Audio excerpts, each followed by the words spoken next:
Last year, I quit my $100,000 job to start a one-person creative agency. No funding, no team, just me, my laptop, and 6-month runway. So in this video, I wanted to share 7 practical tips with you that helped me make the leap. But first, the backstory. Before quitting, I spent 3 years working at a tech company as a motion designer.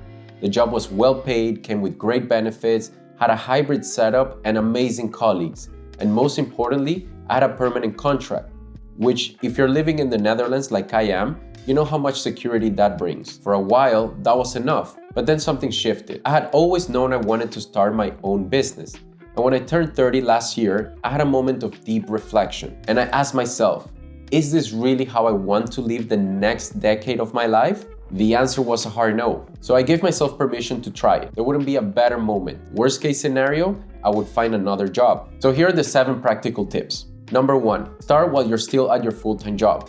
Treat your 9-to-5 as a funding arm for your future business. When I was working full-time, I used nights and weekends to slowly shape what Motion Flux could be.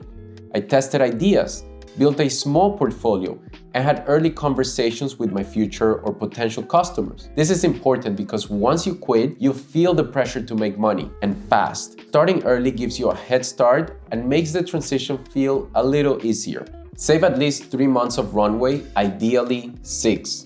Runway is the time you can survive without income. I calculated how much I needed every month, and that included things such as rent, groceries, tools, taxes, and those random subscriptions that creep in. And then I multiplied that by 6. Having this buffer gave me the ability to say no to projects that didn't align with my vision and to build more intentionally. You'll sleep better at night knowing you're not in panic mode all the time. Build relationships early. This might be the most underrated piece of advice. Almost every opportunity I got in the early days came from people I knew, not through cold outreach or ads.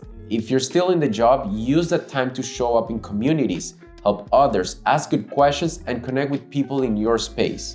I didn't do this enough, and I wish I did, because when you do go on your own, those people will be your early supporters, maybe even your future clients or collaborators, or at least give you a signal that you're on the right track. If you can, build an audience before you quit.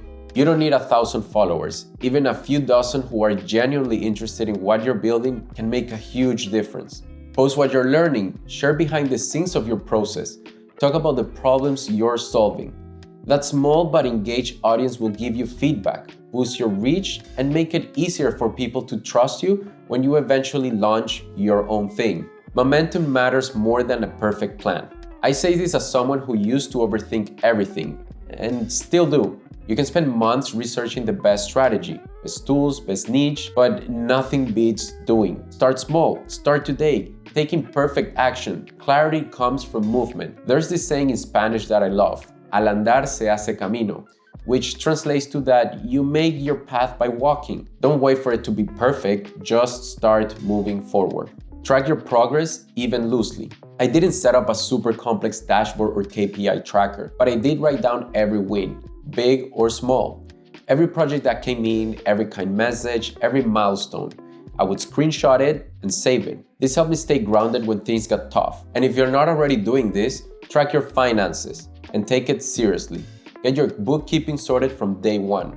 Know what's coming in, what's going out, and what it costs to stay afloat. This will save you headaches later and help you make better decisions. And finally, know what success means to you.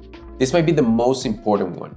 In the first few months after quitting, I found myself chasing growth for the sake of growth. More clients, more income, more attention, more followers. But I had to stop and ask, what does success actually mean for me? And for me, it's about creative freedom, meaningful work, and a business that supports the kind of life I want to live. If you don't define that early, you'll end up chasing someone else's version of success.